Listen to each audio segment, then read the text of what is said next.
ಡಾಲ್ಟನ್ರು ಸಾಯುವ ಕಾಲಕ್ಕೆ 2 ಲಕ್ಷಗಳಷ್ಟು ಟಿಪ್ಪಣಿಗಳನ್ನು ಬರೆದಿದ್ರಂತೆ.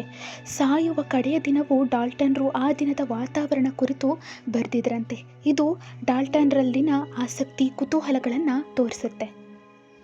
3ರಿಂದ 4ನೇ ಶತಮಾನಗಳಲ್ಲೇ ಗ್ರೀಸ್ನ ಡೆಮೋಕ್ರಟಿಸ್ ಎಲ್ಲ ವಸ್ತುಗಳು ಪರಮಾಣುಗಳಿಂದ ಮಾಡಲ್ಪಟ್ಟಿವೆ ಎಂದು ಸಾರಿದ್ರು. ಅವರ ಮಾತುಗಳಿಗೆ ಪ್ರಾಯೋಗಿಕ ಬೆಂಬಲವಿರಲಿಲ್ಲ. ಹಳೆಯ ಕಾಲದ ಅಸ್ಪಷ್ಟ ಪರಮಾಣುವಾದಕ್ಕೆ ಪ್ರಾಯೋಗಿಕ ಪುರಾವೆ ಒದಗಿಸುವ, ಆ ಮೂಲಕ ಸ್ಪಷ್ಟ ವೈಜ್ಞಾನಿಕ ಸಿದ್ಧಾಂತವನ್ನಾಗಿಸುವ ಸರದಿ ಡಾಲ್ಟನ್ರಿಗೆ ಬಂತು.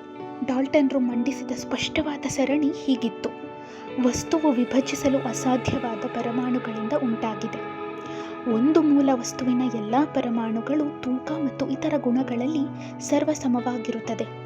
ಭಿನ್ನ ಮೂಲ ವಸ್ತುಗಳ ಪರಮಾಣುಗಳು ಭಿನ್ನ ತೂಕ ಮತ್ತು ಗುಣಗಳನ್ನು ಹೊಂದಿರುತ್ತೆ. ಹೀಗೆ ಅವರು ತಿಳಿಸಿದ್ರು.